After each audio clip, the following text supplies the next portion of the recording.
Bienvenue à Parlons Camping, des capsules d'information sur la pratique du camping et du caravaning. Aujourd'hui, on parle des enseignements que les enfants peuvent retirer en pratiquant le camping. Et pour en discuter avec nous, accueillons Nancy Doyon, qui est coach familiale et éducatrice spécialisée depuis près de 25 ans. Présidente et fondatrice de SOS Nancy, de l'École de coaching familial, de l'Institut de coaching familial et auteure du livre « Parents, gros bon sens ». Nancy, d'entrée de jeu, moi, si je peux me permettre de te tutoyer. Bien sûr. Alors, ce que j'aimerais savoir ou te demander, c'est toi-même, enfant, est-ce que tu faisais du camping? Et si oui, quels souvenirs tu en gardes? Écoute, moi, j'ai fait du camping depuis pratiquement ma naissance. Je pense avant ma naissance avec mes parents, mes deux sœurs. On avait une minuscule roulotte, une Appalache 16 pieds. On s'entassait là-dedans, c'était minuscule.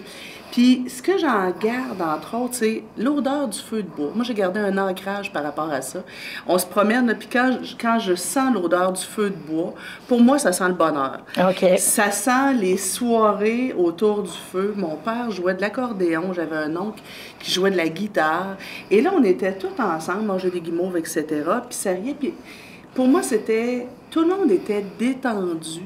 On était ensemble, c'était festif, c'était relax, il n'y avait pas de tâches. Fait que pour moi, là, c'était tellement le bonheur que quand je suis devenue maman, je voulais aussi pouvoir offrir ça à ma fille. Donc, et c'est ce que tu as fait aussi, j'imagine.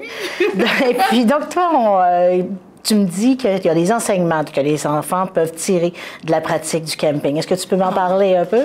Bien, à travers les années, avec ma fille, justement, ben, au début, moi, j'étais monoparentale, fait qu'on faisait du camping en tente. Après ça, j'ai une tente roulotte, après ça, une tente. Puis, je regardais ma fille évoluer là-dedans, puis les autres enfants, puis je me disais, oh, wow! Au-delà du fait que c'est relax, on est en vacances, c'est cool, je trouve que les enfants, premièrement, développent une espèce de...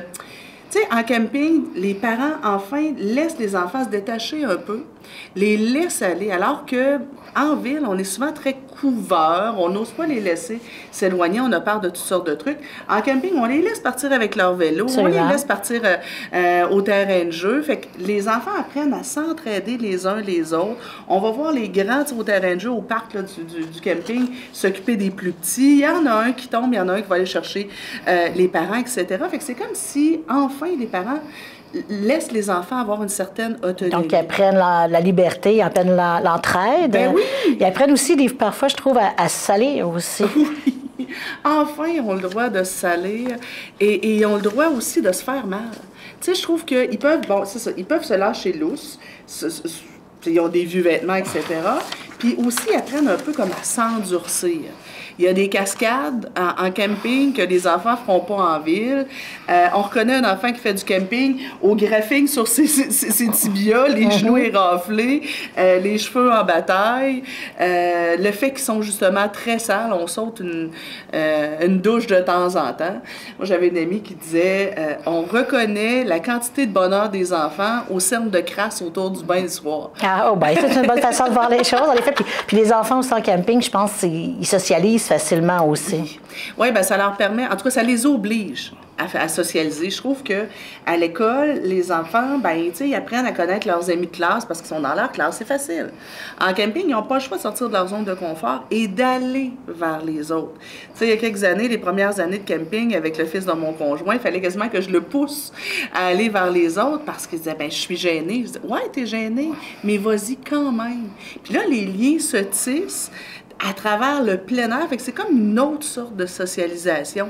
On joue dans le bois, on joue au cow-boy, on ramasse des têtards, on fait des cascades, on part en kayak. Pour les ados, ben, tu sais, c'est un contexte aussi qui est différent. Ouais. Fait que je trouve que c'est une autre sorte de socialisation. Tu dirais que ça les rend plus intelligents, aussi plus débrouillards, la pratique du camping un peu, c'est ça? Ben oui, ben là, ils n'ont pas de géo pour les animer, ils sont pas structurés. Fait que là, ben souvent, il y a une quantité limitée de jeux. Fait que les enfants sont obligés de développer leur créativité, leur sens de la débrouillardise. Fait qu'ils apprennent à réfléchir, ils n'ont pas toujours un adulte derrière eux pour leur dire quoi faire, quand le faire, comment le faire. Fait qu'ils sont obligés de réfléchir. Ça a-tu de l'allure ce que je vais faire? C'est-tu dangereux? Ça l'est-tu pas? Ça brûle-tu du bois, des tisons, etc. Puis il y a un nid de fourmis, comment ça marche? Fait que donc, ils apprennent à explorer leur environnement, à réfléchir, puis à être plus intelligent, je pense. Oui, puis après aussi quelque chose que peut-être que dans notre vie trépidante, quotidienne, on ne peut pas leur permettre, mais ils apprennent à savoir à rien faire. Je trouve qu'un des plus grands maux des enfants d'aujourd'hui, c'est justement d'être surstimulés. Puis qu'ils ne savent pas comment être bien seuls avec eux-mêmes, être bien dans la farniente, être bien à rien faire. Puis le camping, c'est ça. Fait que passer des journées à se faire bronzer, passer des journées à juste explorer l'environnement, ça leur permet, je trouve, d'apprendre une certaine forme de zénitude qu'ils n'ont pas la chance de prendre ailleurs. C'est-à-dire que rien faire peut être aussi une activité. Ouais. Il n'y a pas juste un horaire avec des cours à suivre, des choses à faire qui est important. Faire, observer, sentir les odeurs, écouter les bruits, être assis, discuter. Tu sais, justement, c'est aussi excellent pour la santé mentale. Moi, j'adore dire que pour un enfant, se regarder pour ses ongles d'orteil, c'est excellent pour sa santé mentale. Ah, absolument, ça développe la créativité. Oui. Ils apprennent aussi en camping, mais ça dépend avec quel genre d'équipement on a, mais quand même, on vit plus en proximité. Il ne s'agit pas d'une famille qui est la moitié dans le sous-sol, la moitié à l'étage. Oui, je trouve que ça les oblige à développer une certaine forme de tolérance. Surtout quand on a 2-3 enfants entre eux. Ben, 2-3 enfants dans la famille, ben, ils sont obligés de souvent partager une chambre qui est minuscule, même si on a une roulotte. Entendre, ben, c'est encore plus petit. Fait que oui, ça amène beaucoup de chicanes. Les parents, des fois, trouvent ça désagréable, mais en même temps, ils apprennent la résolution de conflits, ils apprennent à être tolérants, ils apprennent à endurer que, ben regarde, mon frère, il sent des pieds, mais on dort dans la même chambre, qu'est-ce que tu veux? Fait que, tu sais, je trouve que ça les oblige nécessairement à grandir. Oui. Puis en plus, ben, ils sont un peu aussi déconnectés de leurs jeux électroniques. C'est souvent une bonne façon, le camping, pour introduire des jeux de société. Oui. On les oblige, mais en tout cas, moi, j'oblige mes enfants à arrêter les jeux électroniques. J'encourage d'ailleurs tout le monde à ne pas avoir de télé en camping, à laisser les jeux électroniques à la maison, à faire à croire qu'il n'y a pas de signal Wi-Fi au camping. Puis, ben, c'est ça, tu sais, qu'il fasse beau, qu'il fasse pas beau, on est toujours dehors. Quand il fait pas beau, ben, on s'installe dans l'abri ou dans la tente ou dans la roulotte, puis on sort les jeux de société.